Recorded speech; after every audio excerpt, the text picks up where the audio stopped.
Love, Carl Jung once mused, is not something to be pursued feverishly or clung to with desperation. Instead, it is something that naturally arises when we are in alignment with ourselves, when we live authentically, wholly, and with a quiet openness to connection. Your visions will become clear only when you can look into your own heart. Who looks outside dreams, who looks inside awakes, Jung said, gently pointing us inward. In this sense, love is not a prize to be won or a shadow to be chased. It is a mirror of the inner state we cultivate. When we move through life with self-awareness, grace, and a soft receptivity, we attract the kind of love that doesn't ask to be caught because it is already beside us, flowing effortlessly. There's something deeply liberating in this perspective, the idea that we don't have to run after affection, approval, or connection. When we nurture our own soul, love notices. When we live truthfully, love recognizes us. We become magnets for the kind of love that sees us, not through the lens of need, but through the clarity of resonance. In Jungian terms, the most profound love arises when the self is whole, and in that wholeness, others find something worth staying close to. Dear everyone, before we continue the program, if you enjoy this topic, please comment number 1. If you'd like me to create more similar content, comment number 2. Don't forget to subscribe to the channel so you won't miss any useful videos. Thank you, and wish you all meaningful moments. Have you ever found yourself chasing love, like a flame just out of reach, always flickering but never quite landing in your hands? Have you lain awake at night wondering, why do I keep attracting the same kind of person? Or maybe you felt the crushing ache of being overlooked, wondering if there's something about you that needs to be fixed, changed, improved, just so someone can finally love you back? If so, you're not alone. This emotional turmoil, this yearning, this reaching, is part of the very human quest for connection. But what if we've been approaching it all wrong? What if love isn't something we need to chase at all? Carl Jung, the Swiss psychiatrist and founder of analytical psychology, offers a perspective that's both radical and deeply comforting. Your visions will become clear only when you can look into your own heart. Who looks outside dreams, who looks inside awakes. Jung believed that our outer experiences, especially in relationships, are mirrors of our inner world. He proposed that the people we attract aren't random, and the love we seek isn't hiding behind a locked door we must desperately knock on. Instead, the key lies within. In this Galactic Wisdom series, we'll explore what it means to stop chasing love and start becoming love. We'll journey through Jung's profound teachings on the self, shadow work, archetypes, and projection, and how all of these play out in our romantic lives. This isn't just about psychology, it's about awakening, about turning inward, not to isolate, but to integrate. Because the truth is, when you align with your authentic self, you don't need to run after love. You become the kind of person love can't help but find. So sit back, breathe. Let's begin not by searching outward, but by listening inward. 1. The myth of chasing love. We live in a world that tells us we must earn love. From early childhood, many of us were taught, consciously or unconsciously, that we had to behave a certain way to be loved. Maybe it was being the good child, the quiet one, the high achiever, or even the caretaker. Over time, we learned a dangerous and exhausting message. Love is conditional. This belief silently followed us into adulthood, and now many of us find ourselves chasing romantic partners, bending ourselves in unrecognizable shapes, sacrificing our values, silencing our needs, all for the hope of being chosen. It's a modern tragedy. People starving for love, endlessly pursuing it, while forgetting to cultivate the most essential relationship, the one with themselves. Carl Jung challenged this model. He never used the phrase chasing love, but he recognized the soul's tendency to search outside of itself for completion. In Jung's model, this impulse reflects a disconnection from what he called the self, the totality of who we are, including our conscious identity and unconscious depths. Jung believed that the more fragmented we are inside, the more we look to others to fill those missing parts. In his words, as far as we can discern, the sole purpose of human existence is to kindle a light in the darkness of mere being. What does this mean in the context of love? It means that the true purpose of our relationships isn't to complete us, but to reveal us. And until we understand the source of our longing, we will always confuse chasing with connection. the wound that runs beneath the chase. Let's take a closer look at the chase itself. Why do we chase love? At the root, it often comes from a place of lack, a belief that we are not lovable as we are, that if we could just be more attractive, more successful, more emotionally available, more independent, more mysterious, then someone would stay. This is where Jung's idea of the persona comes in. The persona is the mask we wear to navigate society, the version of ourselves we curate for others. And while it's necessary to some extent, it becomes a problem when we start confusing the mask with our identity. In love, the persona might be the cool, detached version of you who never texts first, or the overly accommodating partner who sacrifices everything to avoid conflict. But beneath that mask lies a truth you've learned to suppress: your authentic needs, vulnerabilities, fears, and dreams. Jung warned that the more we repress these authentic aspects of ourselves, the more we'll project them onto others. And this leads us into another trap: projection. Projection and the illusion of the one. Projection is when we unconsciously place our own inner traits, especially the disowned or repressed ones, onto someone else. In relationships, this can look like falling madly in love with someone not for who they are, but for what they represent within us. We chase them, believing they possess what we lack: confidence, security, mystery, purpose. But what we're actually longing for is our own wholeness. This chase becomes addictive, even intoxicating, because it keeps us focused outward. We stay caught in a loop of attraction, disappointment, heartbreak, and repetition. But Jung would say, the problem isn't who we are chasing, it's why we are chasing at all. Until we retrieve those projections and integrate them into ourselves, we will continue to run in circles. Love will always seem just out of reach, because the part of ourselves we are avoiding is still unhealed. From chasing to attracting, a shift in consciousness. So what happens when we stop chasing? This doesn't mean we give up on love or relationships. Rather, it means we shift from an external pursuit to an internal transformation. We begin the work of individuation, a process Jung described as becoming whole by integrating the conscious and unconscious parts of the psyche. Through this process, we stop outsourcing our self-worth to romantic validation. Instead of asking, how can I get them to love me? We start asking, how can I love myself more fully, more honestly, more courageously? It is in this shift that we begin to attract rather than chase. Attracting love doesn't mean playing games or trying to be desirable. It means becoming so deeply rooted in your own self-awareness that you radiate authenticity. It means developing a sense of inner magnetism that draws in those who resonate with your truest self. And as Jung emphasized throughout his work, this kind of transformation requires facing the shadow, those parts of ourselves we've rejected, suppressed, or denied. But in doing so, we retrieve the gold hidden in the darkness. One does not become enlightened by imagining figures of light, Jung wrote, but by making the darkness conscious. When you become conscious of your patterns, your pain, and your projections, you liberate yourself from the need to chase love. Because now you are love. You carry it with you. You live it, breathe it, embody it, and others will feel that. 2. Jung's concept of the self, the foundation of true connection. Imagine waking up one day and realizing that everything you've ever looked for in another person, safety, understanding, passion, meaning, was already inside you, waiting to be uncovered. This isn't just poetic musing. This is the cornerstone of Carl Jung's philosophy, the self.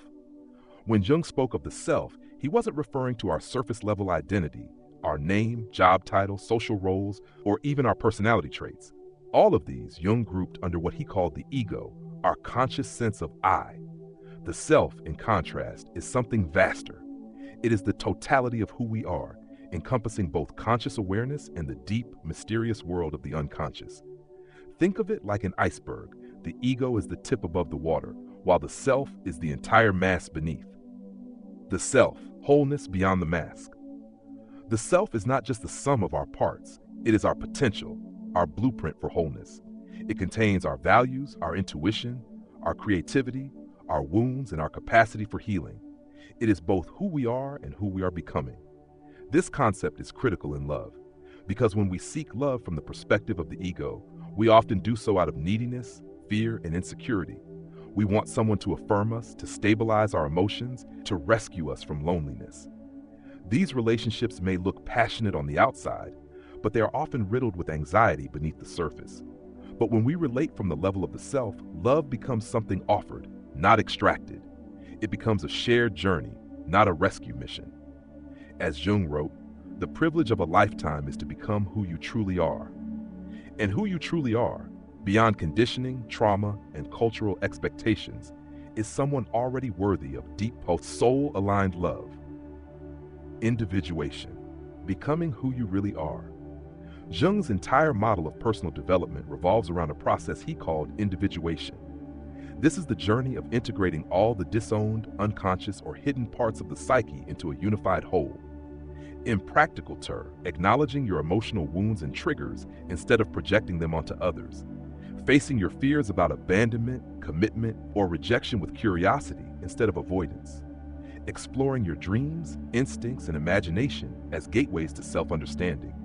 Reconciling the opposites within you, your strength and softness, logic and intuition, vulnerability and power.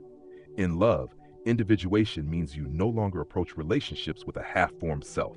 Instead, you bring your entire being to the table. You stop clinging to someone else for completion because you've already begun the process of becoming whole. And the incredible irony? It is this kind of person, rooted, balanced, and authentic, who becomes profoundly attractive to others. Ego versus self in love. Let's contrast how love looks from the ego versus from the self. Love from the ego. I need you to love me so I can feel valuable. If you leave, I will fall apart. I'm afraid to show you who I really am because you might not stay. I'll do anything to be enough for you, even if it means losing myself. Love from the self. I love and value myself, so I welcome someone who reflects that. If you leave, I will grieve, but I won't lose myself. I want to be fully seen, even if it means some people will walk away. I will love without betraying who I am. This is not about perfection. It's about integration. The more we embrace the full truth of who we are, the less we fall into dependency and drama, and the more we attract resonance and authenticity. Jung emphasized that this process is not easy. It involves descending into the unconscious, confronting our shadows, and emerging with deeper wisdom.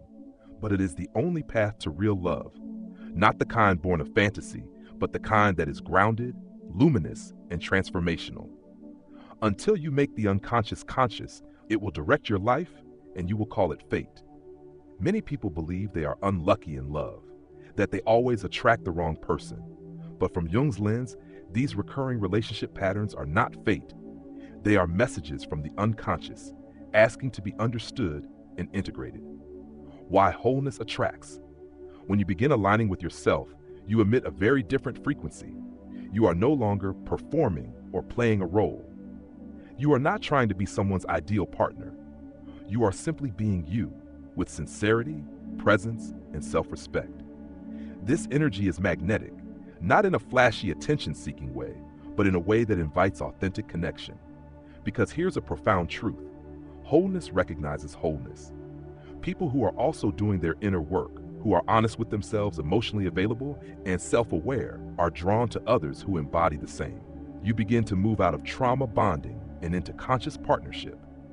It no longer matters how many dates you go on or how desirable you seem on the surface.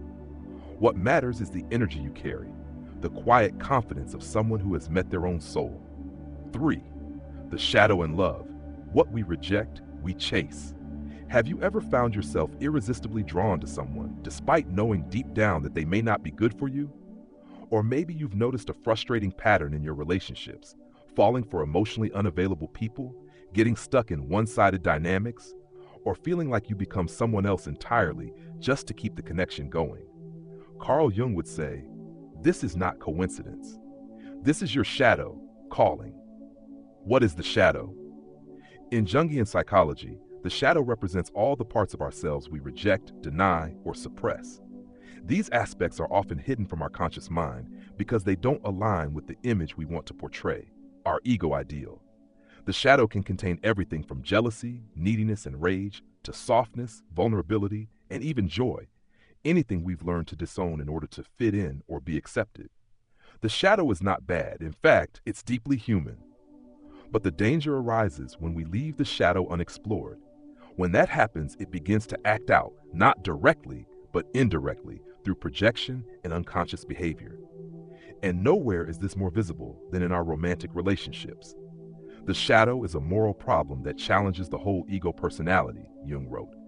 To become conscious of it involves recognizing the dark aspects of the personality as present and real.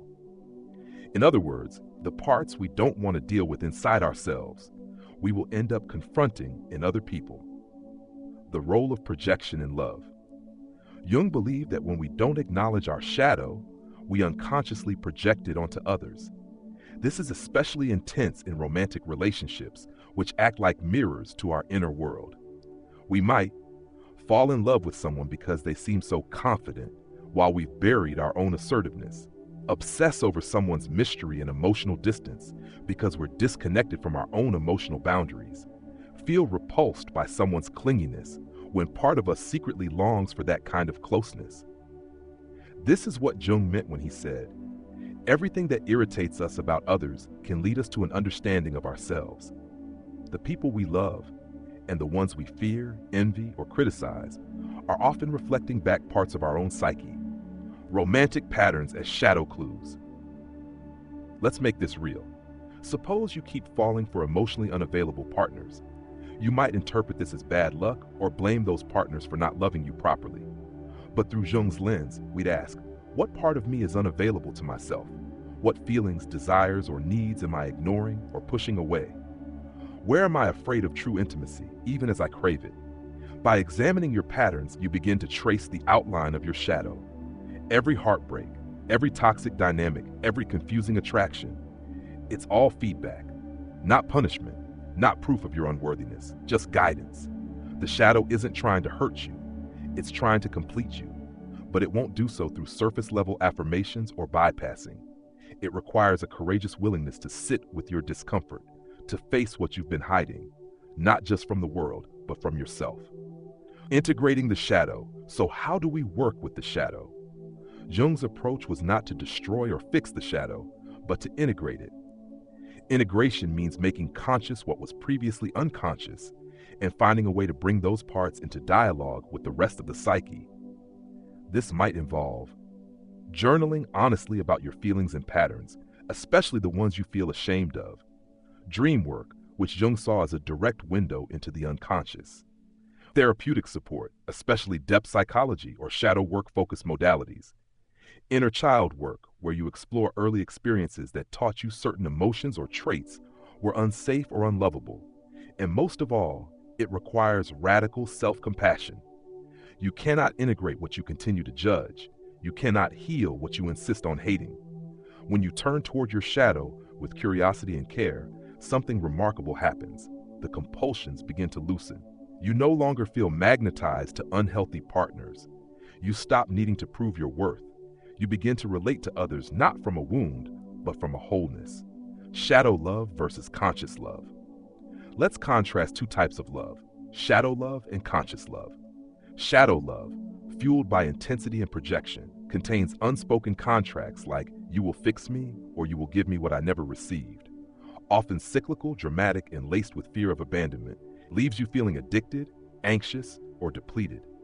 Conscious love, rooted in mutual respect and emotional honesty, allows space for individuality and growth, emerges from a foundation of self-awareness and inner alignment, feels grounded, expansive, and deeply nourishing.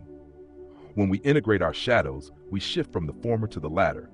We no longer seek partners who reflect our unhealed pain. We begin to attract those who resonate with our integrated self. And that's the real transformation. You stop chasing love that hurts. You start attracting love that heals. Because now you're not just looking for someone to accept you, you've already accepted yourself. 4. The inner marriage, balancing anima and animus. Have you ever felt like you're always searching for your other half? Like someone out there is supposed to complete you, someone who will finally bring peace to the storm inside? Carl Jung deeply understood this longing. But rather than see it as a purely romantic quest, he reframed it as a spiritual one. He believed the real soulmate we're seeking isn't someone out there. It's the missing inner balance within ourselves. This leads us to one of his most profound ideas, the inner marriage, the psychological and spiritual integration of the anima and animus. What are the anima and animus? In Jungian psychology, the anima is the inner feminine aspect present in the psyche of a man. The animus is the inner masculine aspect present in the psyche of a woman. However, Jung did not mean feminine and masculine in a strictly gendered or biological sense. These archetypes represent energetic principles found within every person, regardless of sex or gender identity. The anima is associated with intuition, emotion, receptivity, nurturing, and creativity. The animus is linked to logic, willpower, structure, assertiveness, and clarity. When these forces are out of balance or remain unconscious, we tend to project them outward. For example, a man disconnected from his anima might become emotionally rigid and search for overly nurturing or emotionally intense women to fill that void. A woman disconnected from her animus might lack direction or struggle with boundaries, seeking partners who appear strong, driven, or authoritative. But when we integrate these inner aspects, something beautiful happens. We marry ourselves. The inner marriage, a union of opposites. Jung saw individuation, the journey towards psychological wholeness, as ultimately culminating in the inner marriage. This isn't a literal wedding, but a symbolic and energetic unification of opposites within the psyche. Think of it like alchemy. In ancient alchemical texts, the conjunction, or sacred union, was the blending of sun and moon, gold and silver, king and queen. In Jung's view, these were metaphors for consciousness and unconsciousness, masculine and feminine, seeking wholeness through integration. When you undergo your own inner marriage, you become emotionally self-sufficient without becoming emotionally closed. You act from a place of inner harmony, not emotional imbalance. You are no longer magnetized only to people who carry the traits you've suppressed. You now embody them yourself. This shift doesn't mean you no longer desire partnership. Rather, it means you stop looking for someone to complete you. Instead, you desire someone to meet you as equals, as mirrors, as co-creators. The meeting of two personalities is like the contact of two chemical substances, Jung wrote. If there is any reaction, both are transformed, and that transformation becomes more conscious and more soulful when we first made peace with our own inner duality, embodying the anima. Whether you identify as male, female, non-binary, or anywhere in between, developing a conscious relationship with the anima is a journey inward. To embody the anima, connect with your emotions without shame, cultivate your intuition and trust your inner guidance. Honor your creativity, even if it doesn't feel productive. Embrace softness, slowness, and stillness as sacred. Men, in particular, are often discouraged from developing these traits, which can lead to emotional repression and disconnection from their inner life. But when the anima is integrated, there's an increase in emotional intelligence, compassion, and depth. Embodying the animus. Likewise, integrating the animus means developing mental clarity and rational thinking, setting boundaries with confidence and consistency, claiming your power and voice in the world, committing to structure, focus, and inner discipline. Many women have been taught to suppress assertiveness or ambition, leading to patterns of passivity in relationships. But when the animus is honored, a new form of strength arises, one rooted not in hardness, but in aligned purpose. Both anima and animus are necessary. Without the animus, the feminine energy may remain ungrounded.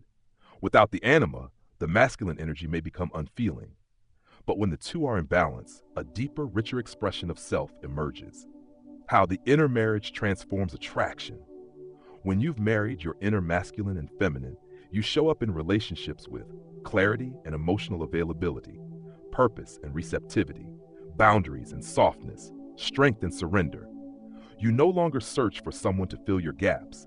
You're no longer unconsciously drawn to people who carry what you've neglected in yourself. Instead, love becomes a celebration, not a rescue mission. And this changes everything about who and what you attract, because now your energy doesn't scream, "I need someone to complete me." It whispers, "I've done the work, let's grow together." This energy is magnetic, it's rare, and it's deeply grounding. Wholeness is not achieved by cutting off a portion of one's being, Jung said, but by integration of the contraries. You attract partners who are on similar journeys, not perfect, but willing, not flawless, but conscious. You recognize each other not by intensity or drama, but by familiarity, a sense that you've met not to fix, but to expand. 5. Synchronicity and soulmates. Love beyond logic.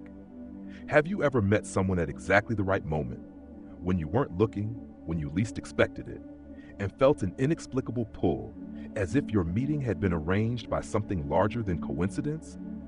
Maybe you've had a string of uncanny events, running into them multiple times, seeing repeated numbers before they called, dreaming about them before you met, or feeling like you've known them for lifetimes. Carl Jung had a name for this mysterious alignment: synchronicity. And when it comes to love, synchronicity might just be the soul's way of orchestrating divine timing. What is synchronicity? Jung coined the term synchronicity to describe what he called meaningful coincidences. These are events that seem unrelated by cause and effect, but are deeply connected by meaning. He gave an example from his own clinical practice. A woman was recounting a dream involving a golden scarab. Just then, a real beetle, a scarab-like insect uncommon in that area, began tapping at the window. This event cracked her emotional defenses and opened the door for a breakthrough. Jung believed these coincidences weren't accidents. They were signs that the unconscious and the external world were in dialogue, that the psyche and reality could mirror each other. In matters of the heart, synchronicity can be felt as a chance meeting that changes everything, repeated symbols or numbers around a person, dreams that foretell a connection, a relationship that pushes you toward inner growth, even if it doesn't last. Synchronicity is an ever-present reality for those who have eyes to see, Jung wrote. This idea opens up a more mystical perspective on love, not as a checklist of compatibility, but as an unfolding of the soul's path. Soulmates and the psyche. While Jung didn't use the modern term soulmate the way we often hear it today, he certainly believed in relationships that carried archetypal power, relationships that served as catalysts for our individuation.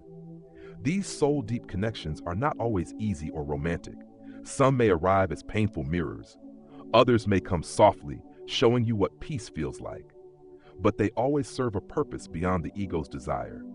From Jung's lens, a soulmate is someone who awakens unconscious material in you, activates archetypes within your psyche, like the lover, the child, the warrior, the mystic, catalyzes inner transformation, helps you integrate what's been missing or fragmented. In this way, finding your person is not about escaping loneliness. It's about entering yourself more fully. Sometimes most meaningful relationships feel fated, not because of fairy tale ideals, but because they align with the soul's journey. Mirrors of the soul, synchronicity in love. Let's return to synchronicity. How might it show up in romantic experiences? The right person at the right time. You've been doing deep inner work, perhaps integrating your shadow or reconciling your inner masculine feminine, and then you meet someone who reflects those exact shifts back to you, not by accident, but because you're ready. Dreams or symbols that point to a person. You may begin dreaming of someone before you meet them. Or perhaps you continually see signs, feathers, keys, roses, clocks, each time you think about them. These aren't just romantic fantasies, they're potential guides from the unconscious. Repetition and reconnection. Some people re-enter our lives in unexpected ways. Maybe you lose touch, only to cross paths again years later. If both people have grown, the second meeting can feel like destiny catching its breath. Inner knowing. You meet someone, and even without much reason, your soul recognizes them. There's familiarity, ease, and a sense that something meaningful is unfolding, even if your mind can't explain it. These moments defy logic, but they resonate. That's how the unconscious speaks, not through words, but through feeling. Jung's view on destiny versus free will. It's important to note that Jung wasn't a fatalist. He didn't believe in rigid destinies where we're puppets of some cosmic script. Rather, he believed that our psyche participates in shaping our reality. When we are unconscious, we're at the mercy of blind patterns, but as we become more aware, we start to co-create with life. This applies to love as well. You are not doomed to repeat your parents' patterns. You are not condemned to unworthy partners. But until you bring awareness to your inner world, those patterns may keep repeating. Synchronicity is a kind of cosmic echo, a confirmation that your inner work is aligning with outer experience. It's not magic exactly, but it feels like it, and that feeling is sacred. From soulmate chasing to soulmate alignment. The mistake many people make is chasing soulmates from a place of longing and lack. But soulmate connections don't come because we're desperate. They come because we're ready. And readiness doesn't mean perfection. It means self-awareness. It means you've made peace with your shadow. You've begun the inner marriage. You've stopped chasing and started attracting. You've become magnetic to alignment. And in that readiness, you might find that love arrives in quiet, poetic ways. Not always dramatic, not always how you imagined, but true. Synchronicity doesn't guarantee a fairy tale, but it does offer a glimpse into a deeper order, one where the psyche, the universe, and love are in sacred dialogue. 6. When love triggers you. Romantic relationships as portals to healing. You've probably heard the phrase, love brings up everything unlike itself. It sounds poetic, but it's also painfully true. Have you ever fallen in love and just weeks or months later found yourself anxious, defensive, or overwhelmed? Maybe you suddenly feared being abandoned or suffocated. Maybe you overreacted to small things or withdrew when you felt vulnerable. Or maybe you caught yourself sabotaging the very connection you had longed for. According to Carl Jung, this isn't a flaw in the relationship. It's an invitation. Love, when it's real, doesn't just bring joy. It brings up whatever stands in the way of joy. In Jungian psychology, romantic relationships are more than emotional experiences. They are portals into the unconscious. Relationships as mirrors. Jung believed that the people we're drawn to in love often reflect unconscious material, parts of ourselves we've disowned, denied, or forgotten. These people are mirrors showing us what we need to heal and integrate. When we fall in love, we don't just see the other person, we see our projections onto them. And when we begin to truly relate, when the projections start to fade, we're confronted with the real person and our unresolved inner world. Everything that irritates us about others, Jung wrote, can lead us to an understanding of ourselves. In love, this irritation often comes from triggers, moments when our partner's words or actions awaken old wounds. These wounds aren't created by our partner, they're revealed by them. Common relationship triggers and their roots. Here are some common emotional triggers that arise in relationships and the deeper wounds they often reflect. Fear of abandonment, root. Childhood neglect, emotional inconsistency from caregivers. Reaction, clinginess, overcommunication, anxiety during distance or silence. Fear of losing freedom, root enmeshment, overbearing parenting, or past controlling relationships. Reaction, withdrawal, avoidance of commitment, emotional distancing. Fear of rejection or not being enough. Root, shame-based upbringing, excessive criticism, lack of emotional validation. Reaction, people-pleasing, perfectionism, over-apologizing, defensiveness. Fear of vulnerability. Root, past betrayal, ridicule, or emotional trauma. Reaction, emotional shutdown, sarcasm, hyper-independence. These reactions don't make you broken, they make you human. But without awareness, they can silently erode intimacy and cause confusion for both you and your partner. From reactivity to reflection. Jung's work invites us to shift from reactivity to reflection. He didn't say don't be triggered. He encouraged us to learn from the trigger. Each emotional charge is an opportunity to explore. Where have I felt this before? What story am I telling myself right now? Is this person really the cause, or are they echoing something from my past? How can I respond from the self, not from the wounded child within me? This inner questioning transforms relationships from battlegrounds into classrooms. It makes the other person less of a villain and more of a catalyst for growth. Tools for healing through relationship. Jungian theory doesn't just diagnose the problem, it also offers tools for integration. Here are practices for turning your romantic triggers into portals for healing. Active imagination. Jung developed this technique as a way to enter into dialogue with parts of the unconscious. After a conflict, imagine speaking to the part of you that was triggered. Ask it what it needs.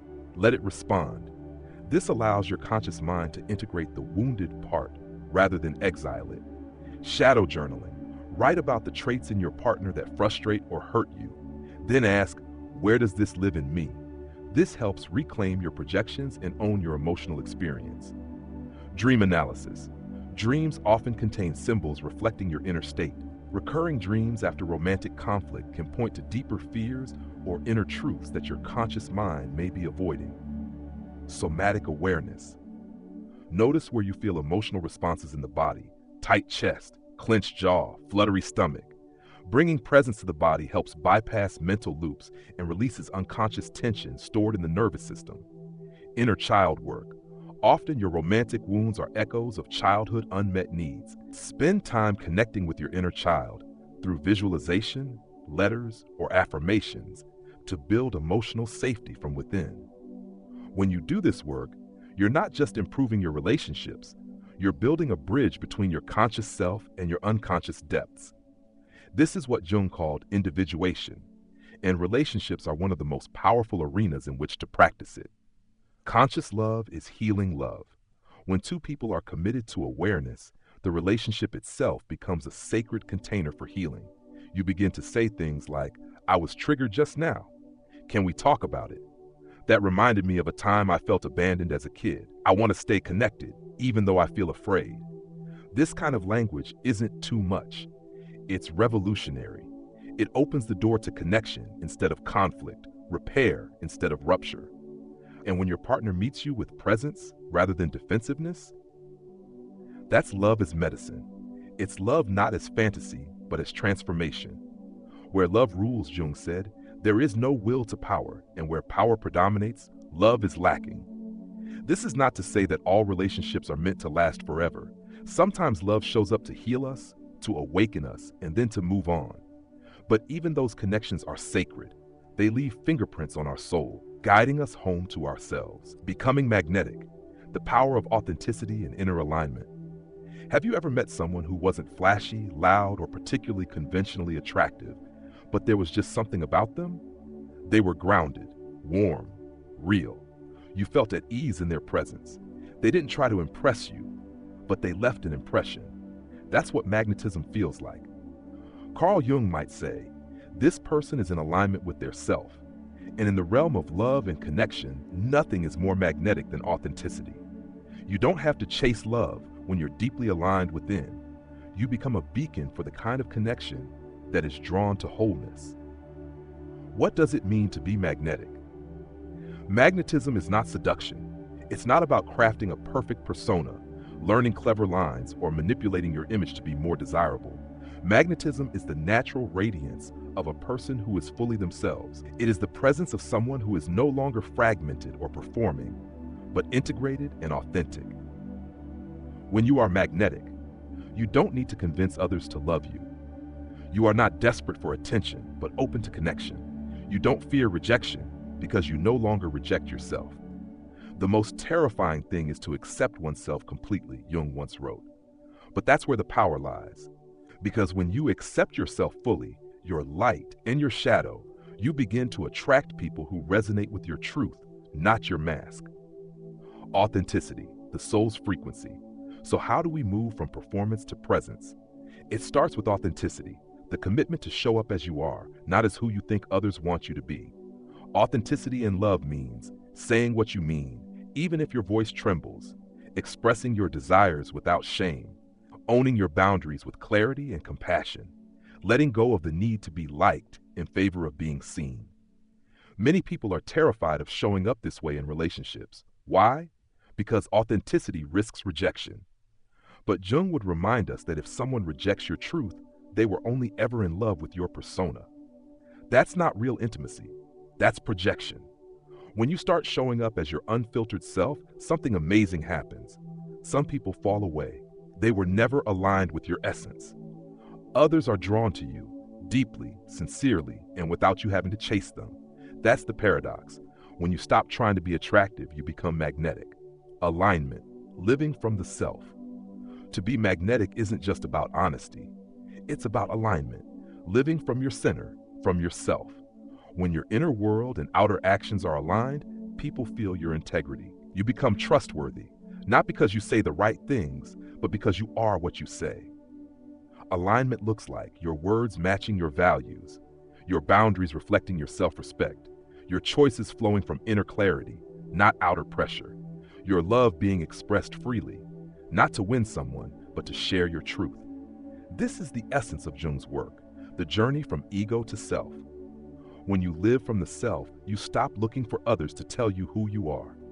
You know who you are, and that certainty attracts the kind of love that sees you, not through projection, but through resonance.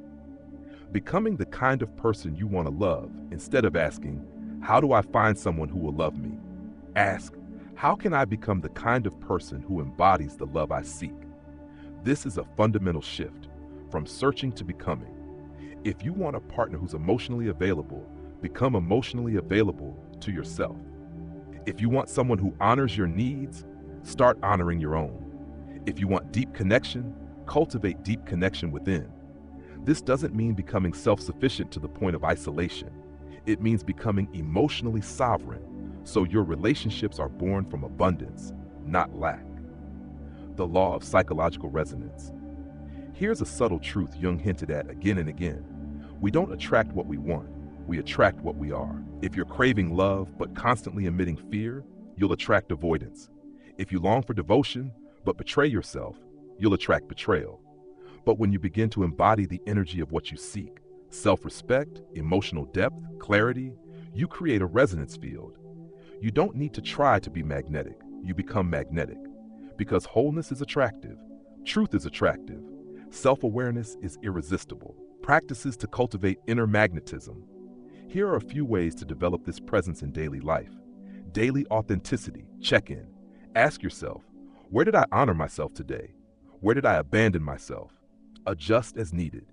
Meditation on the self.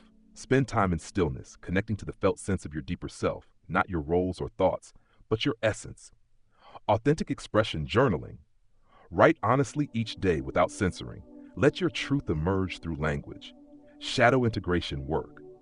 Embrace your flaws and fears as part of your wholeness, not as liabilities to fix.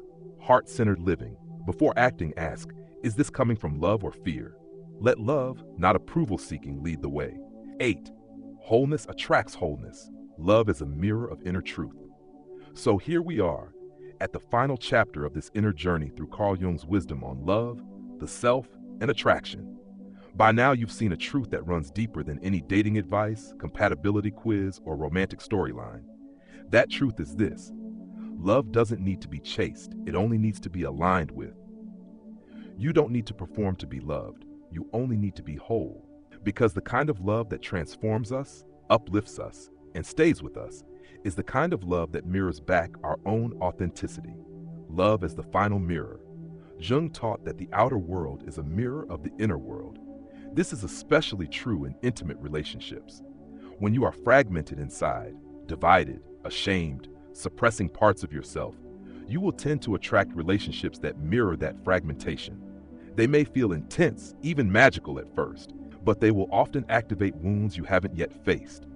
But when you move toward wholeness, when you accept your shadow, integrate your inner masculine and feminine, align with your authentic self, you begin to attract from an entirely different energetic field.